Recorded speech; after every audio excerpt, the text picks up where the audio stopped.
Hello and welcome to Fitsmith. Today I'm going to show you a version of the cardio circuit that I've talked about in some of the previous videos. I am going to warm up to show you as full of a circuit as I can fit into I think 10 minutes is my limit on YouTube. Okay, so this is what I'm using as my stopwatch. So I'm going to be putting my arm, tucking my pelvis, and my arm is going to be going over my head for 1 minute. And I'm gently pulsing. My neck is relaxed, and I'm breathing deeply.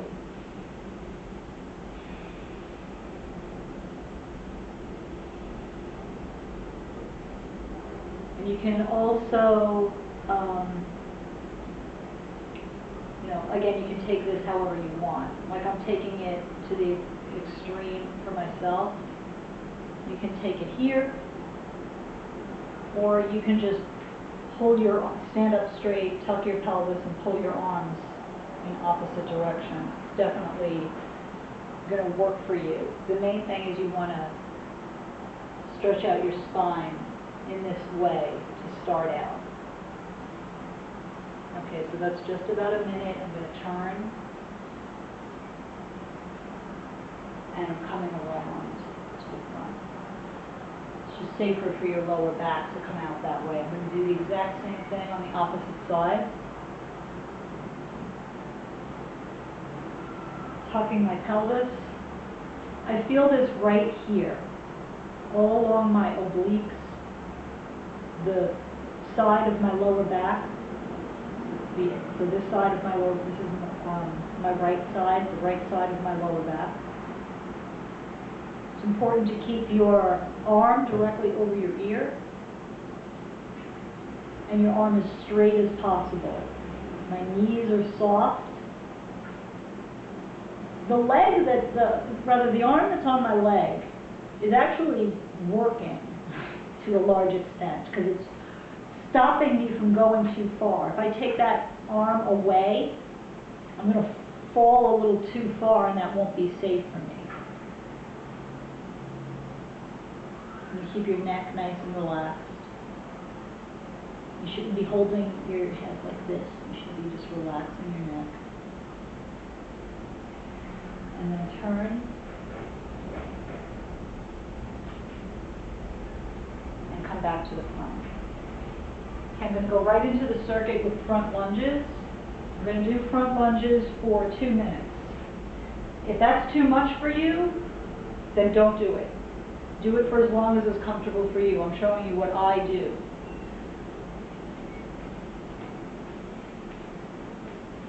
So in doing lunges again, I'm tucking my pelvis. I'm leading with the heel of the foot that's bending. So here, my right foot, and I can always see my toe. I'm not letting my knee jut out past my toe. Doing that would be hyperextending my knee, and it would be bad for my knee. If you need to use a chair while you do these, that's fine. If you need to take a break, that's fine. You could also do these on just one leg at a time. If you want to do a minute on your right leg, and then something abdominal, and then a minute on your left leg, but I'm just showing you exactly what I do in one of my versions of the cardio circuit.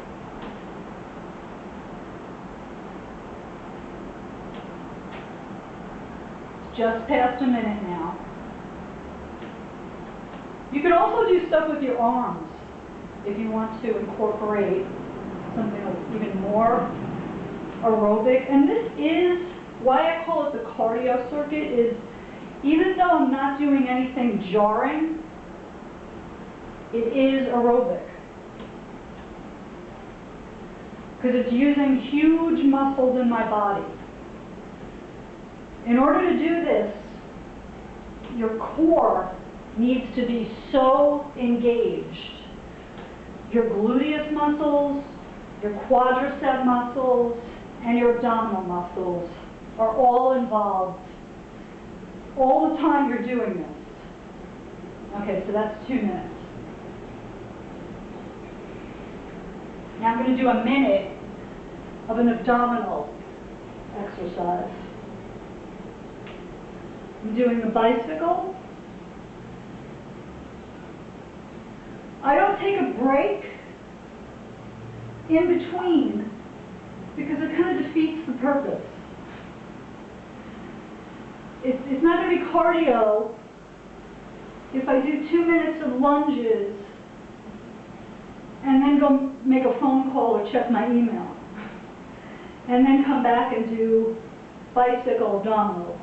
It's not going to be the same kind of workout. It's not going to be nothing, but it's not going to be what I'm looking for.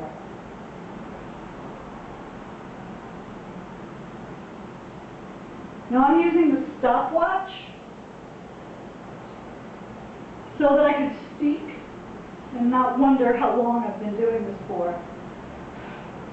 You can just follow along with me, or if you devise your own method, you can use a stopwatch or count. To come out of this, I would still want to use my abdominals. So my lower back is pressed into the floor. I'm grabbing onto the back of my thighs, and I'm pulling myself up. If you can't do that, you can rock up.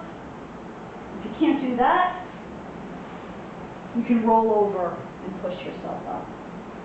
Now I'm going to do push-ups.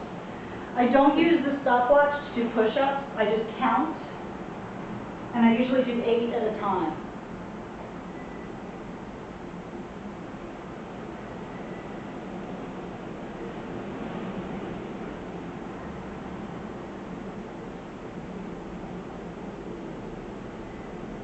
After I do the push-ups, I do like to do a little bit of a down dog, which is basically putting your body in a V position. Your feet are shoulder width apart. It just releases your arms and your legs, and then I typically will just let myself hang over and slowly roll up, and then I'm going to go right into another set of lunges. So that was one circuit, what I just did. I'm starting the second one. When I do it, I'm not saying that everyone should do this or strive for it. When I do it every other day, 12 times.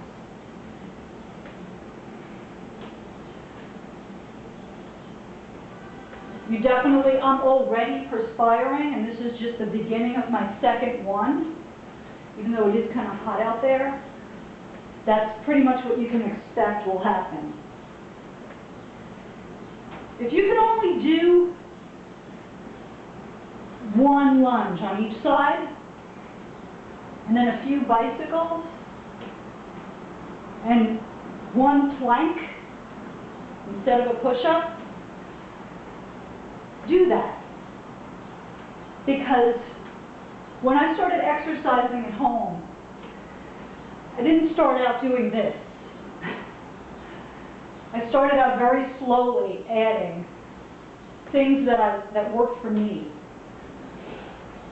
that I felt like were challenging me, but definitely doable.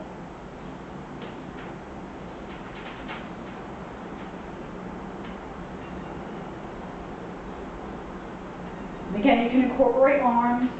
You can also hold weights. Some people have asked me, do you use weights? I don't, because my body has a tendency to bulk muscle. I think it's just my DNA.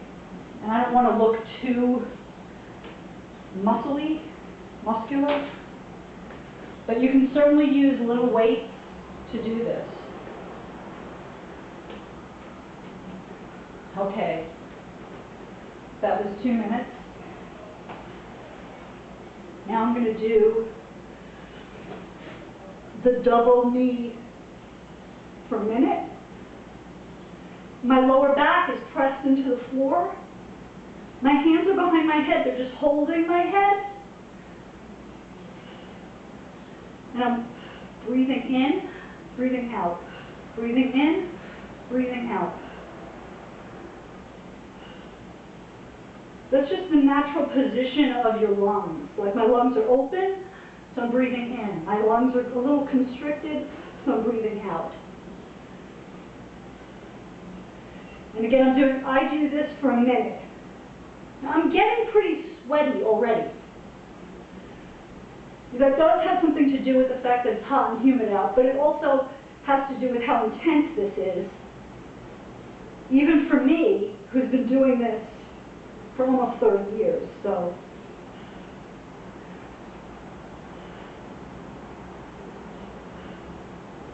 Okay. And now I'm going to do, you're going to see, I'll move this over.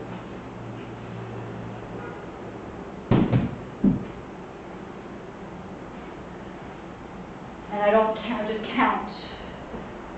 I'm doing the reverse push-ups.